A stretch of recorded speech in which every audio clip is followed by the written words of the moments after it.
हाय, hello, नमस्ते. Welcome to Filmy Darpan. Bigg Boss Marathi season 5. Season 5 जो आहे तो आता 14च दिवसांचा राहिलेला आहे. लवकरच ग्रँड फिनाले होणार आहे 6 तारखेला आणि त्याच्या आधी आलेले आहेत लेटेस्ट वोटिंग ट्रेंड.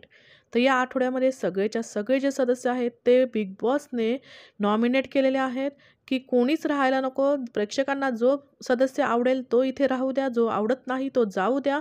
असं बिग बॉसचं म्हणणं आहे आणि हा 2020 क्रिकेट जो आहे तो बिग बॉस खेळत आहे.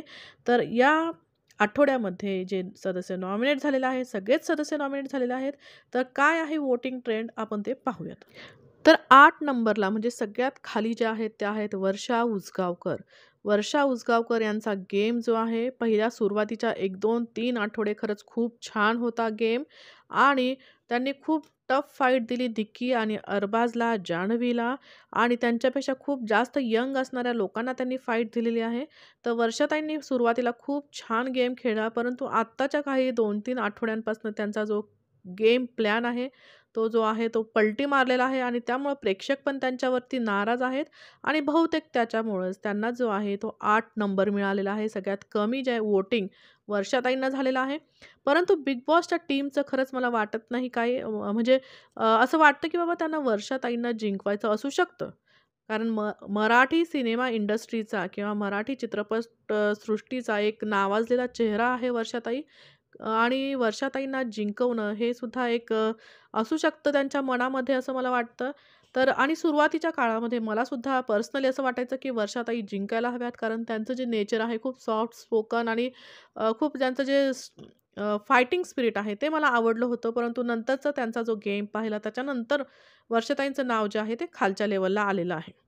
त्यानंतर 7 नंबरला आहे निकी तांबोळी.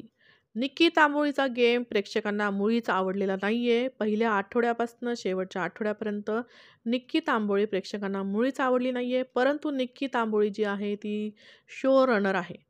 कारण टीमला म्हणजे जी बिग बॉसची टीम आहे, जी मॅनेजमेंट टीम आहे त्यांना सुद्धा माहिती आहे, की शो रनर हा वेगळा असतो, विनर हा वेगळा असतो आणि निक्की जी आहे ती शो रनर आहे. त्यामुळं इतक्यात ती जाईल की नाही असं मला शंका आहे. परंतु ती जी आहे ती 7 नंबरला आहे. 6 नंबरला वोटिंग झालेलं आहे जान्हवी किल्लेकर. जान्हवी किल्लेकर हिने खूप गेम जो आहे तो चांगल्या पद्धतीने खेळलेला आहे. परंतु जसा अभिजित सावंत म्हटला, की ज्या सदस्याला स्वतःचाच गेम सापडलेला नाहीये, चुकलेला जो सदस्य आहे या भूलभुलैयामध्ये, तो फिनालेला पोहोचू शकत नाही. तशीच गत जी आहे ती जान्हवीची झालेली आहे. प्रेक्षकांनी तिला आत्ता मध्ये पसंती दिलेली आहे, परंतु तरी पण एक विनर म्हणून कोणी तिला पाहत नाही असं मला वाटतंय आणि त्यामुळं जान्हवीला जे वोटिंग आहे ते 6 नंबरला झालेलं आहे. नंबर 5. नंबर 5च्या वोटिंगला आहेत पंढरीनाथ कांबळे म्हणजेच आपले सगळ्यांचे आवडते पॅडी दादा. पॅडी दादा खूप स्ट्रगल करून इथपर्यंत पोहोचलेले आहेत. मराठी नाटकं, सीरियल्स याच्यामधनं तो चेहरा जो आहे तो समोर आलेला आहे आणि त्यांचा जो गेम आहे तो सुद्धा अतिशय उत्कृष्ट दर्जाचा आहे असं मला वाटतं. त्यांनी खूप भांडणं केलेली नाही आहेत किंवा खूप दादागिरी केलेली नाही आहे. खूप छान अगदी शब्दांमध्ये त्यांनी लोकांना जे आहे मारलेलं आहे. त्यांचे शब्द जे आहेत ते असे फेकतात ते आणि ते समोरच्या व्यक्तीला असे लागतात खूप आणि त्या पद्धतीचा गेम जो आहे तो पॅडीदादांनी खेळलेला आहे आणि त्यांनी जे आहे दुसऱ्या आठवड्यानंतर त्यांचा जो गेम आहे तो स्टार्ट झालेला आहे आणि जो माणूस चुकेल त्याला त्यांनी इतकं म्हणजे डिवचलेलं आहे, शब्दांनी मारलेलं आहे.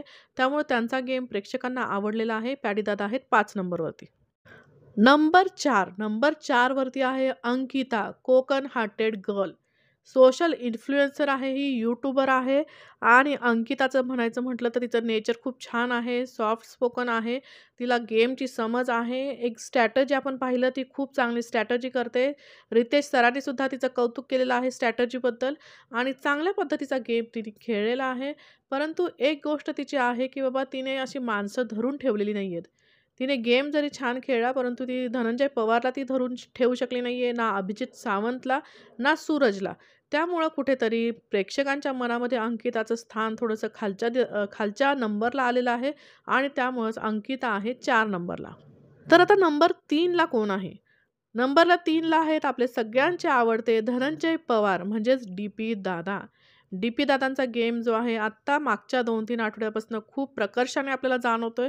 त्यांची कॉमेडी असू दे, त्यांचे पंचेस असू दे आणि वर्षाताईंबरोबर त्यांचं जे आहे चर्चा, वाद या सगळ्या गोष्टी ज्या आहेत, ते या मागच्या 3-4 आठवड्यांपासून उभारीस आलेल्या आहेत आणि कोल्हापूरचा हा रांगडा गडी जो आहे, तो आत्ता कुठे गेममध्ये जास्त दिसायला लागलेला आहे आणि तो कोल्हापूरकर जे आहेत, त्याला प्रचंड वोट करतायत असं दिसतंय. त्यामुळं डी.पी. दादा जे आहेत, नंबर 3ला आहेत. नंबर 2 आणि नंबर 1. तर हे 2 नंबर जे आहेत, नंबर 2ला कोण आहे आणि नंबर 1ला कोण आहे?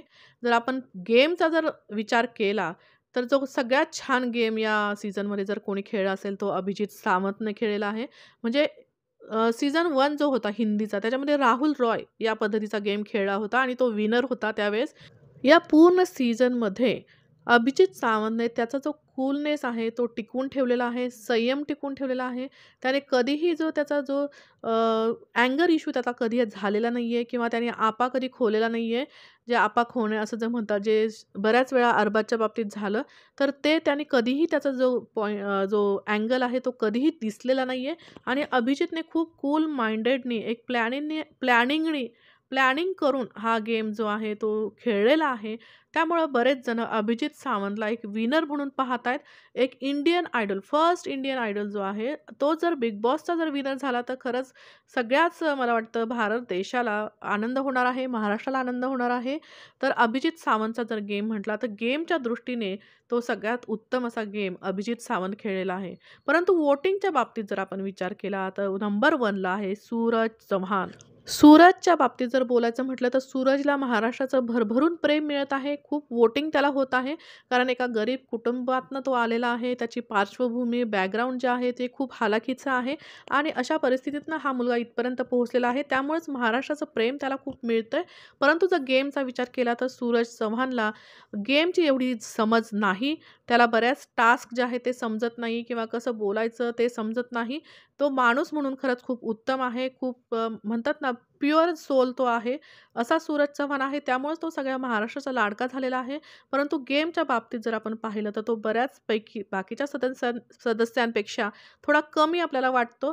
त्यामुळंच मला असं वाटतं, की मॅनेजमेंट जी टीम आहे बिग बॉसची, ती या गोष्टींचा पण विचार करेल, की बाबा गेमचा विचार करता बाकीच्या सदस्यांवरती कुठे अन्याय होऊ नये. फक्त वोटिंगमुळे किंवा फक्त एक सिम्पथी एखाद्या सदस्याला मिळते त्याच्यामुळं त्याला वोटिंग होतंय. या बाबतीमुळे कुठेतरी बाकीच्या सदस्यांना अन्याय होऊ नये हा विचार मॅनेजमेंट करेल असं मला वाटतंय. परंतु वोटिंगचा जर विचार केला तर सूरज चव्हाण हा नंबर 1 वरती आहे. तर हे या आठवड्याचे सगळे ओपनिंग ट्रेंड्स होते, ओपनिंग वोटिंग ट्रेंड्स होते आणि हे जे ट्रेंड्स आहेत ते बदलणार आहेत. पुढे मागे नंबर होणार आहेत आणि या आठवड्यामध्ये 1 किंवा 2 सदस्य जाण्याची शक्यता आहे. डबल इव्हिक्शन होण्याची सुद्धा शक्यता आहे. कारण वेळ जो आहे, दिवस जे आहे ते खूप कमी राहिलेले आहेत. त्यामुळे पाहूयात कोण आहे विनर या सीझनचा आणि या आठवड्यामध्ये कोण जाणार आहे, हे आपल्याला शनिवारी किंवा रविवारी कळेल. तर हे होते वोटिंग ट्रेंड आणि आपल्या या चॅनलला सबस्क्राईब करायला विसरू नका. आपल्या या चॅनलला ग्रो करण्यासाठी नक्की सबस्क्राईब करा. नमस्कार. धन्यवाद.